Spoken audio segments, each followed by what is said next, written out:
You can see this app is published because I have it labeled that way. The system marks it as published. But most importantly, Window Maker is not available.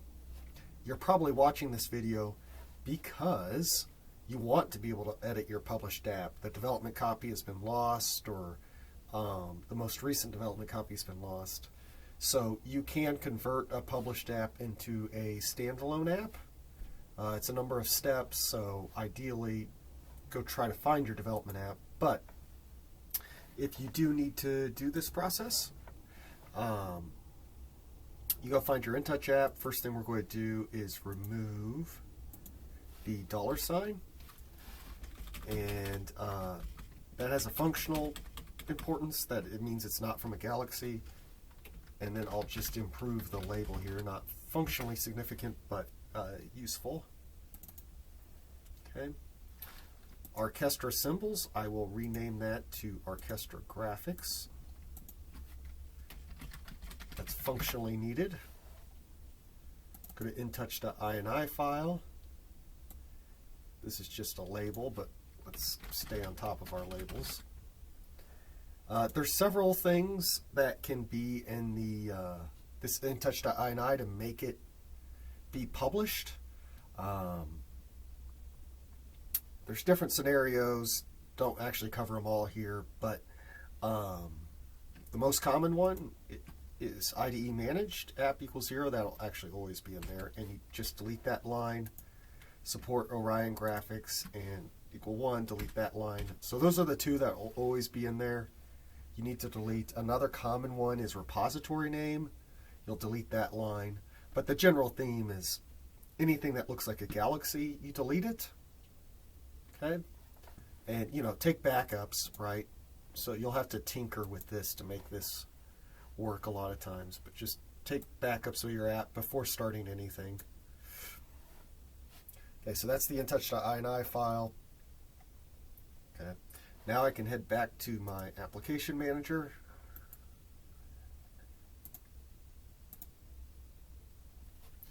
I'm using Aviva 2023 R2 Service Pack 1. Okay.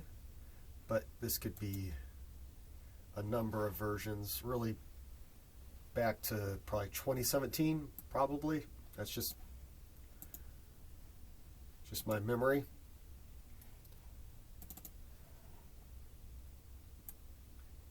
And actually maybe even back in the 2014 days.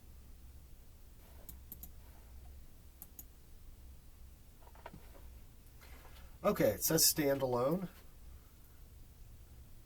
Okay, great. Made progress. Not all the way done yet. Some graphics are going to be missing. The old school InTouch graphics are going to be working fine. But the new school vector-based graphics, they have two names people refer to them nowadays, Orchestra Graphics and Industrial Graphics. Those are going to be red X's. Okay. So the way to fix this will be to import these graphics. So InTouch doesn't have the newer graphics by default. But there is a convenience button here. If I right click, I can do import industrial graphics.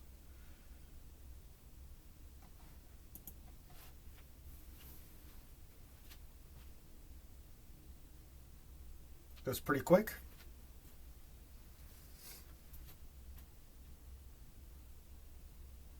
So this just imports all the standard out-of-the-box graphics.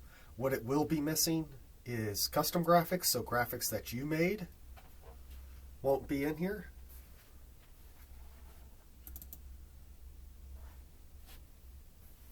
Okay, and actually there's two libraries. This is the situational awareness library. It's grabbing there. Okay, looks like it's got it. So now that's a standard graphic, it's imported, but my custom graphic is still missing.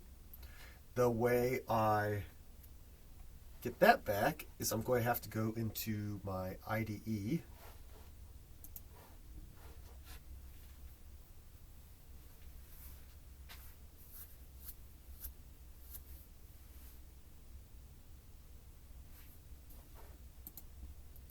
and export it.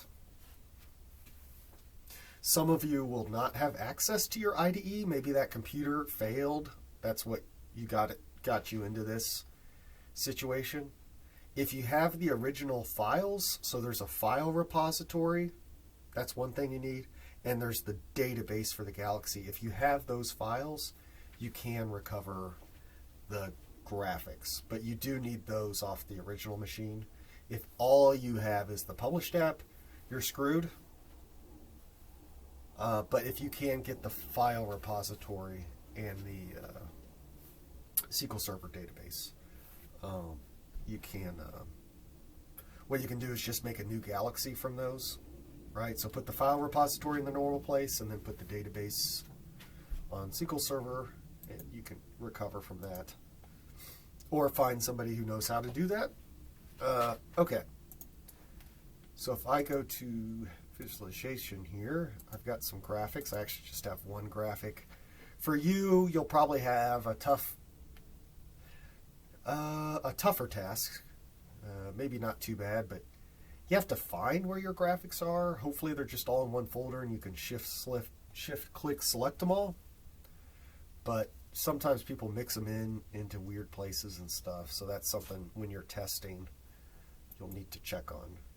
Okay, but just do an export. Just the graphics is all we need because we're not doing objects. I throw random stuff in the downloads folder. Put that in here. It's just a temporary file. Nothing I need to keep track of. Okay, close this window.